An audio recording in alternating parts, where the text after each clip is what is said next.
Assalamualaikum warahmatullahi wabarakatuh. Waalaikumsalam warahmatullahi wabarakatuh. Selamat malam rekan-rekan semuanya. Di sini kami akan mempresentasikan case study mata kuliah kelistrikan otomotif. Sebelumnya, perkenalkan nama saya Muhammad Soleh dengan NIM K2524055 dan rekan-rekan saya. Saya Gazhar Rizky Fardian dengan NIM K2524001. Saya Sekar Tata Aulia dengan NIM K2524022. Saya Muhammad Rosid dengan NIM K2524043. Oke, next. Nah, ini case study-nya. Berdasarkan penjelasan rangkaian tes untuk kerja, yang pertama, gambar dan uji rangkaian pull-in coil, hold-in coil, dan return plunger spring dalam sistem kerja motor starter. Yang kedua, jelaskan dampak yang terjadi pada sistem starter apabila salah satu dari ketiga komponen tersebut tidak bekerja dengan baik. Oke, ini ada pendahuluan. Pada sistem motor starter, terdapat komponen utama di dalam magnetic switch atau solenoid starter, yaitu pull-in coil, hold-in coil, dan return plunger spring. Ketiga komponen ini harus diuji untuk memastikan sistem starter dapat bekerja dengan normal. Pengujian dilakukan untuk mengetahui apakah plunger dapat tertarik, ditahan, dan kembali ke posisi semula dengan baik. Next. Nah, oke teman-teman, itu merupakan gambar dari kelompok kami. Kemudian lanjut pengujian pull-in coil. Pengujian pull-in coil dilakukan untuk mengetahui apakah kumparan pull-in masih mampu menghasilkan gaya magnet yang cukup kuat untuk menarik plunger. Cara pengujiannya yaitu dengan menghubungkan terminal positif baterai ke terminal 50 pada solenoid starter dan terminal negatif baterai ke bodi atau massa starter.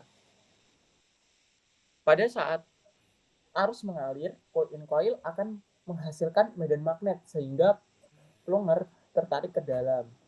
Next. Kemudian akan dilanjutkan dengan rekan saya.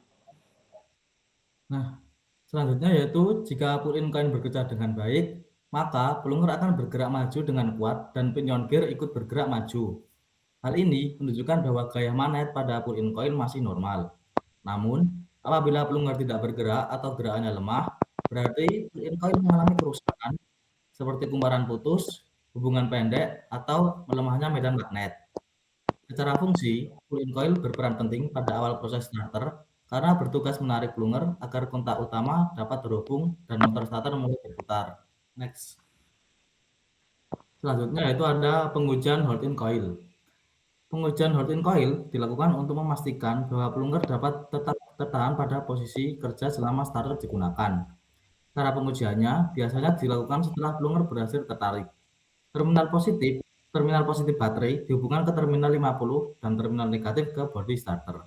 Kemudian diamati apakah plunger tetap bertahan pada posisinya. Next. Jika hold-in coil masih baik, plunger akan tetap tertarik dan tidak kembali sebelum arus diputus. Ini menunjukkan bahwa hold-in coil mampu mempertahankan medan magnet untuk menahan plunger. Sebaliknya, apabila plunger langsung kembali atau tidak mampu bertahan, berarti hold-in coil mengalami gangguan. Next. Selanjutnya akan dijelaskan oleh rekan saya. Oke, fungsi hold-in coil sendiri adalah menjaga agar kontak utama tetap terhubung selama motor starter bekerja. Walaupun gaya magnetnya tidak sebesar pull-in coil, komponen ini sangat penting agar starter tidak terputus-putus saat digunakan. Next. Kemudian ada pengujian return plunger spring. Pengujian return plunger spring dilakukan untuk memastikan pegas pengembali masih mampu mengembalikan plunger ke posisi semula setelah arus listrik diputus. Cara pengujiannya yaitu dengan mengalirkan arus sehingga plunger tertarik, lalu arus diputus dan diamati gerakan plunger. Next. Jika return spring masih baik, plunger akan kembali ke posisi awal dengan cepat dan normal.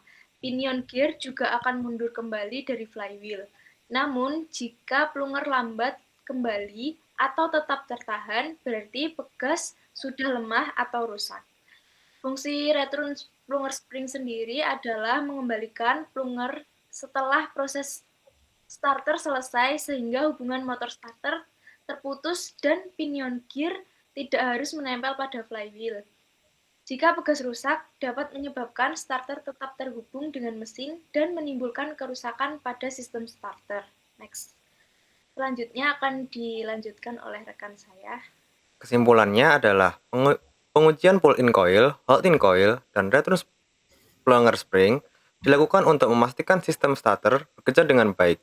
Pull-in coil berfungsi menarik plunger pada awal kerja starter, hold-in coil berfungsi menahan plunger selama starter bekerja, sedangkan return plunger spring berfungsi mengembalikan plunger ke posisi semula setelah starter selesai digunakan. Jika salah satu komponen tidak bekerja dengan baik, maka sistem starter akan mengalami gangguan seperti starter tidak bekerja, putaran tidak stabil, atau kerusakan pada gear starter dan flywheel. Dampak jika salah satu komponen rusak. Pada sistem starter terdapat pull-in coil, hold-in coil, dan return spring yang bekerja di dalam solenoid starter untuk menggerakkan plunger. Jika pull-in coil rusak, gaya tarik awal menjadi lemah sehingga plunger tidak dapat bekerja maksimal. Akibatnya, kontak utama tidak tersambung dan motor starter gagal bekerja. Jika hold-in coil rusak, plunger tidak dapat ditahan pada posisi kerja sehingga kontak utama mudah terlepas. Akibatnya, putaran starter menjadi tidak stabil atau terputus-putus. Jika return spring rusak, plunger tidak kembali ke posisi semula setelah starter selesai digunakan. Akibatnya, pinion gear bisa tetap menempel pada flywheel dan menyebabkan kerusakan pada starter maupun flywheel. Ketiga komponen harus bekerja dengan baik karena jika salah satu rusak, maka sistem starter bisa gagal bekerja, tidak stabil, atau menyebabkan kerusakan mekanis. Sekian dari kelompok kami, kurang lebihnya mohon maaf. Saya tutup. Wassalamualaikum warahmatullahi wabarakatuh. Waalaikumsalam warahmatullahi wabarakatuh.